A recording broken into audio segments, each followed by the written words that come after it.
Hammaga assalomu alaykum. Bugun men sizlarga Pocket Option Tradingda $10 dan razgon qilib ko'rsatib beraman.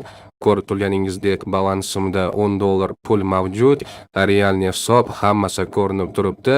Bugun mana shu $10 da biron $100 dan oshirishga harakat qilaman. Demak, biz savdoyimizni boshlasak, undan oldin sizlarga bir yangilikni aytib o'tmoqchiman. VIP darslik kanaliga start berilgan. Qo'shilish bepul, u yerda barcha o'zim bilgan bilimlarni to'g'ri savdo qilish strategiyalar, mana shu razgon strategiya hamma bilimlarimni o'rgataman. Qo'shilish bepul, qo'shilmoqchi bo'lganlar Telegramdan adminga yozib, to'liq ma'lumot olib bemalol qo'shila borsanglar bo'ladi.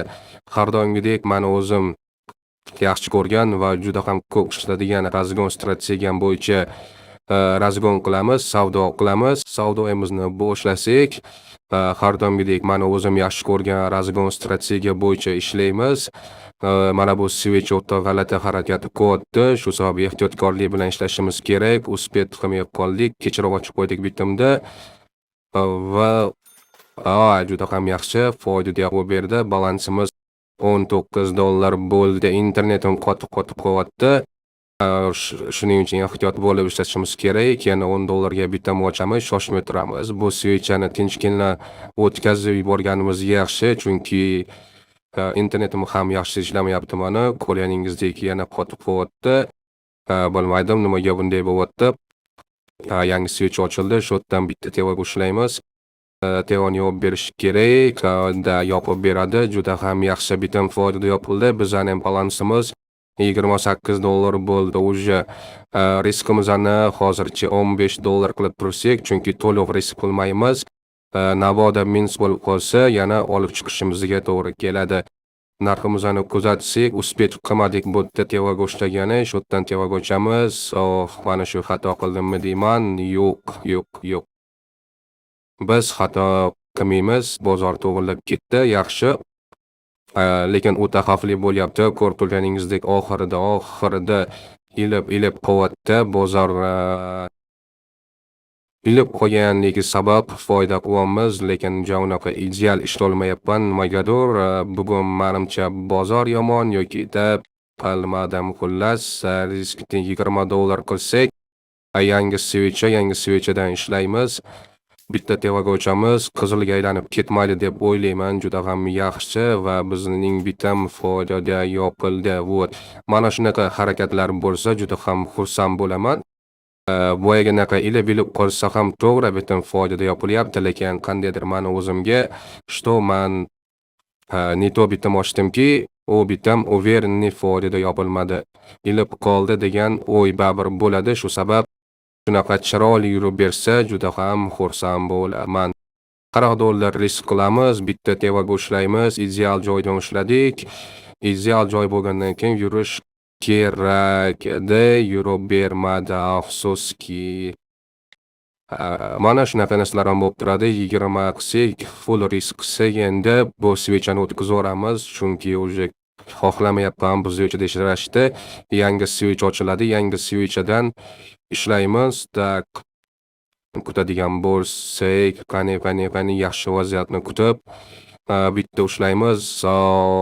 Kech qoldimda, sal tezroq ishlashim kerak edi. Lekin mayli, kech qolgan bo'lsam ham yurib berdi-yu. Riskimizni $30 qilsak, uzatamiz. Yaxshi vaziyatdan bitta ushlasak, yurib berish kerak. Pastda yopib beradi, idealni yopib beradi. Yaxshi balansimiz $67 ga chiqdi. Boyagi balansga olib chiqdik. Uzatamiz yaxshilab. Shu yerdan bitta ushlaymiz. Yurib berish kerak, chunki men bu switchlar ko'rsizlar ancha katta yurib berib kelyapti. Shu sabab ushbu switchlar ham shularda istoriyasini takrorlaydi. Shuni o'qitinglar bo'lsa, bemalol ishlasanglar bo'ladi. Balansimiz uje $103 bo'libdi. Juda ham ajoyib. Riskimizda $50 yoki $60 qilaylik, kelinglar. Shu yerdan bitta ushlaymiz, pastga yurib beradi, gap yo'q. Balansimiz $159 ga chiqdi. Yana ozgina savdo qilib qo'ysam bo'ladi yoki savdoni to'xtatsam ham bo'ladi, chunki $10 da $160 qilish bu juda ham yaxshi natija. Xohlasam $1000 ham olib chiqaveraman, hozir ishlasam $1000 ham olib chiqaveraman, lekin o'zimda xohish yo'q qandaydir. Yokida bironta risk qilsam ham bo'ladi. Bilmadim, uni hozir kuzatsang, mana bu narxni yaxshilab kuzatamiz narximizda, mana shu oxirgi riskimiz bo'ladi. Bitta pastga ushlaymiz. Euro berishi kerak, euro bersa bo'ldi, savdoni to'xtatamiz. Gap yo'q, ajoyib euro berdi. Уже boshqa savdo qilgim, boshqa risk qilgim kelmayapti. Keyingi videolarda может $1000 razgon qilib chiqarishim mumkin, lekin hozir unaqa qilish niyatim yo'q. Ko'rganingizdek $10 $214 olib chiqib sizlarga bitimlar tarixini ko'rsatsam, mana bu bitimlar tarixi ko'rib turganingizdek $10 dan boshlaganmiz.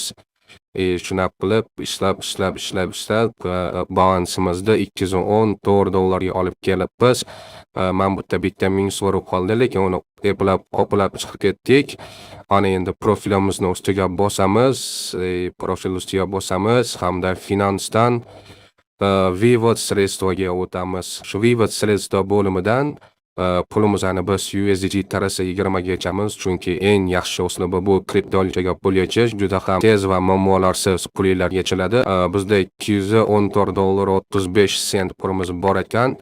$200 yechsak, rovnan balansimda qolsa $14 USDT tarasi 20 adresimizni bu yerga qo'ysak, kod Google'imizni bu yerga qo'yamiz. Pastga tushib продолжительni bosamiz. Oradan yarim soatcha vaqt o'tdi va ko'rib turganingizdek, bizning pulimiz vivod sredstvolarni statusi zavishen bo'lgan, ya'ni mana kosholigimga kelib tushdi. Keyingi videolarda ko'rishguncha hammangizga xayr.